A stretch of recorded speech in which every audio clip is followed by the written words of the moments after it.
Hi. So it's time to do the drawers. What's kind of nice, I can start with the scraps from the backs of the cabinets to start making the drawers because they are both from 1/2 inch pieces of birch plywood. So that's what I'm going to make the drawers out of. So we've got lots and lots of drawers to make. So the drawers are going to be 3 different heights. There'll be a deep drawer on the bottom, and then a sort of medium deep drawer in the middle, and then a shallower drawer at the top. And they'll all be the same all the way around the kitchen. So I have 3 different widths to cut as far as strips go. Once I finished with the scrap pieces, I then needed to use a few new pieces of 1/2 inch plywood. I think 3, possibly 2, I can't remember now. Once I had all the strips cut, I could then start cutting those to width. Now I have 2 different dimensions on each drawer. I have the depth of the drawer and then the width of the drawer. And the depth of the drawer just kind of has to fit within the cabinet. It doesn't have to be real precise. But the width has to be perfect. The drawer slides take up 1 inch, so the width of each drawer has to be 1 inch less than the width of the space within the cabinet that it needs to fit within.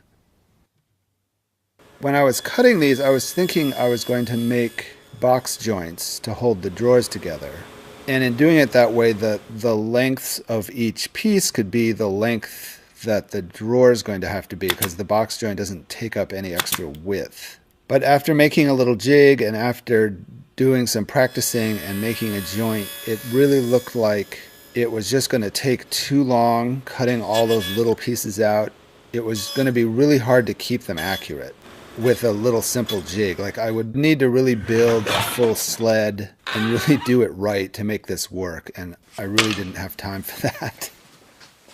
So I went back to the joint I've done in the past, which is cutting a dado into the side and then a ravet into the front and back. And that ravet fits into the dado of the side. So that when you're pulling and pushing on the drawer, you're pulling and pushing against wood and not just glue and nails.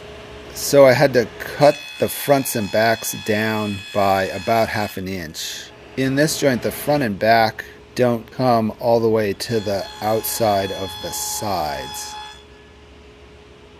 So I cut the dados in those, and there needs to be a dado along the bottom edge for the bottom of the drawer to sit in as well. And I needed to cut a ravet on the ends of the sides of the drawers that'll go into the dado that's on the front and the back. Then the next thing to do is to cut the bottoms for the drawers. So it was back to big sheets of plywood to make those. And in doing this, I'm beginning to question the reasoning for having the 2 table saws back to back, because I couldn't keep the dado set up while I was trying to cut big panels on the other saw. So it really wasn't helping having the 2 different saws. It would have been just as easy to just have the one.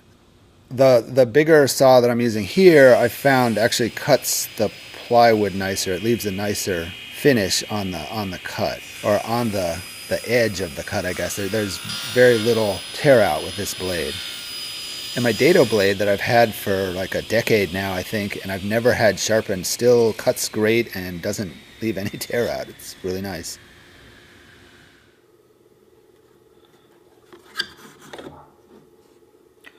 So it's good to put a feather board on here to hold the workpiece down, because if it lifts up while you're doing a dado, your dado is not as deep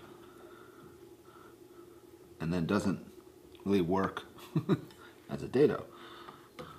So the bottoms need a ravet all the way around on all 4 sides, and then that'll fit into the sides and front and back of the drawers.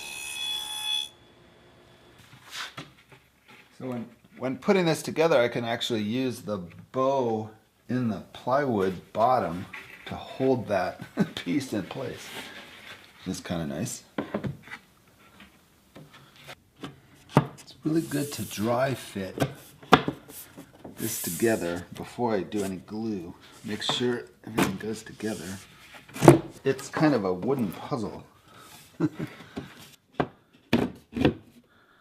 Now I did do something that gains me a little bit of space, or a little bit of volume, but I think it makes the bottom a little bit weaker, where I have the rabbet on the bottom fits into the dado in the sides, and then the extra bit of wood in the bottom points down. And what that does is it means the strength of the bottom is dependent on the glue and the plywood at that edge, instead of flipping the bottom over and having the mass of the bottom point up. And I would lose a little bit of volume in the drawer, but it would be a little bit stronger bottom, because then the edge strength is based on the wood that's fitting into the dado and not the glue between the sheets of plywood, if that makes sense. So I found what worked with the assembly was to dry fit everything together and then pull the front and back off and sort of fold them down onto the table, and then put glue into the dado and then sort of fold the front and back up again onto the drawer, and then clamp everything together. And that seemed to work, and it meant I didn't have all of the pieces all kind of separate and all kind of fumbling around with glue and trying to put it together. I just had the one piece at a time to deal with. So when I've laid out drawers in the past, I've gotten questions on how to space them. So I have a model in the computer, and I have it figured out there.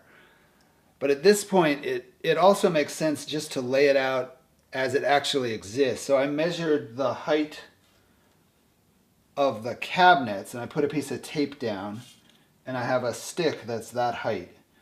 Now I know I wanted 1 inch at the top, and then I wanted half an inch at the bottom. So I just put the top and the bottom shelf there. So then it's just the middle shelf. So there's really only one variable. So I just spaced it to where these were even, and it's about 2 5/8 or so. I think in my model these were 2 inches. I'm not sure why it's so much bigger, but at this point it doesn't really matter. So then on my stick, which will become my jig to put the slides in, I can just mark where the drawers are going to be.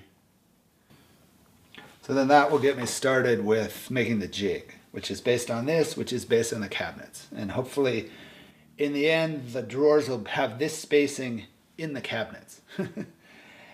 And when you're doing drawers where the faces are separate, which is how I'm doing it, the spacing of where the drawers are doesn't really need to be perfect, because the faces will hide that spacing.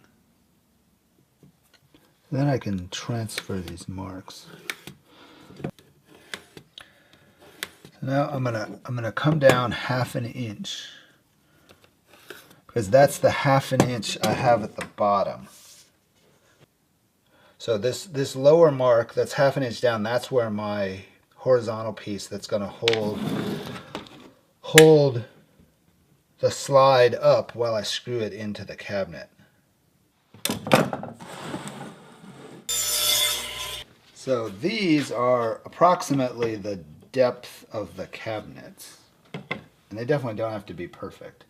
I just need to line up these marks, and then they'll be level, or at least they'll be parallel with the bottom of the cabinet.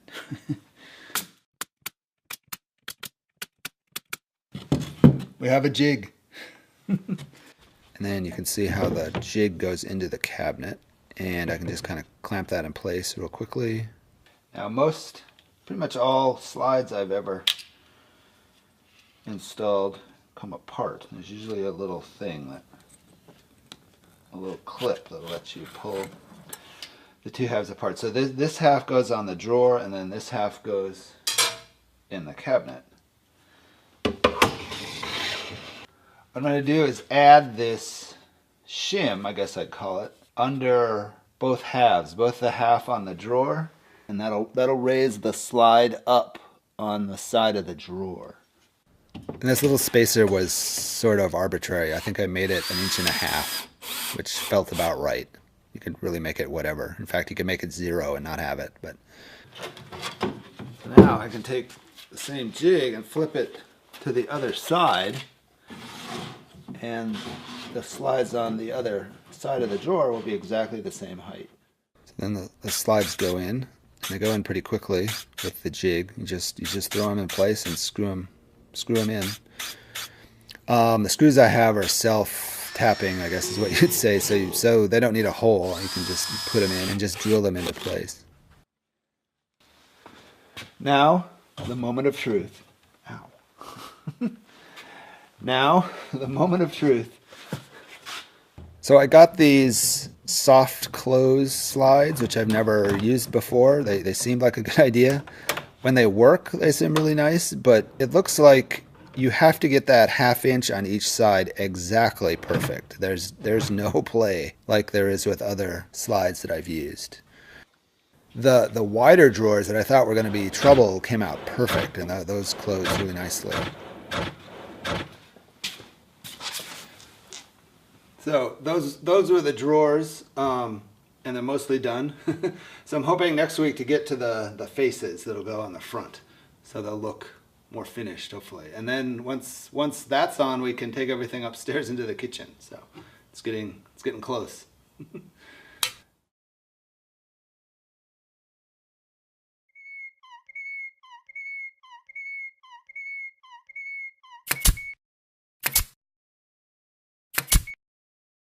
Thanks for watching.